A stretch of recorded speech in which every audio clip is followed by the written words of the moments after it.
Hello everyone, আসসালামু আলাইকুম। আমার আরেকটা নিউ ভিডিওতে তোমাদের সবাইকে স্বাগতম। সকালে ঘুম থেকে উঠে ফ্রেশ হয়ে আব্বুর সঙ্গে বের হয়ে গেলাম হসপিটালের উদ্দেশ্যে। আমি যাচ্ছিলাম আব্বুর অফিসিয়াল হসপিটালে।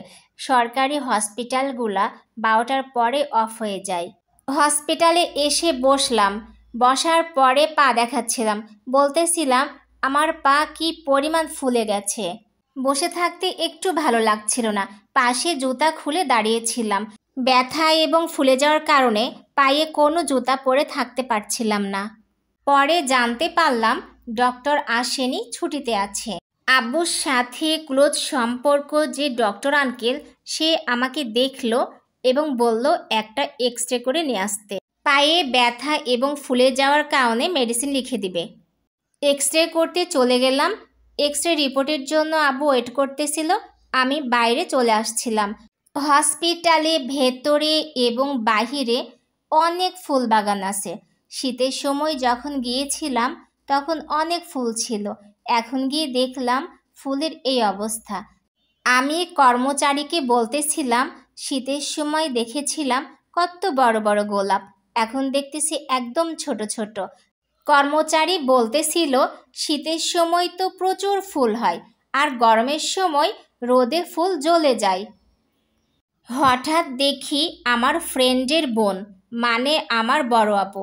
আপু জিজ্ঞেস করতেছিল চেন্নাই থেকে কবে চিকিৎসা করে এসছো, পায়ে কিভাবে ব্যথা পেলে।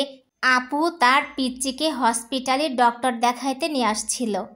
আপুর সাথে গল্প করতেছিলাম আর হাঁটতেছিলাম। আমি তখনও জানি না আমার পা ভেঙে গেছে। আব্বু এসে বলল পা ভেঙে গেছে, বড় ডক্টরের কাছে যেতে হবে। আঙ্কেল ডক্টরের নাম লিখে দিয়েছে। আমাদের রাজশাহী, লক্ষ্মীপুর বড় বড় হসপিটাল, ক্লিনিক, ডক্টর রয়েছে, সেখানেই চলে গেলাম। আমি ডক্টর দেখাইছিলাম রাজশাহী রয়্যাল হসপিটালে। এই তো হসপিটালে চলে আসলাম। আব্বু রিসিপশনে জিজ্ঞেস করতেছিল ডক্টর এসছে কি না, তো উনি বলতেছিলেন ডক্টর 2:30টার দিকে আসবে। আব্বু ফোন নিয়ে ডক্টরের সঙ্গে কথা বলতে চাইলেন, তখন উনি ফোন দিয়ে কথা বলাচ্ছিল। লাঞ্চের টাইম হয়ে গিয়েছিল। আব্বু আমাকে হোটেলে খাওয়ানোর জন্য নিয়ে গিয়েছিল। আমি হোটেলে গিয়ে জিজ্ঞেস করলাম খাবার কি আছে। মুড়িঘণ্ট, ডিম, মাছ ছাড়া আর কিছুই নেই। মাছ ডিম খেতে আমার ভালো লাগে না, তারপরেও ডিম নিয়েছিলাম, সাথে মুড়িঘণ্ট। লাঞ্চে আমি এগুলাই নিয়েছিলাম।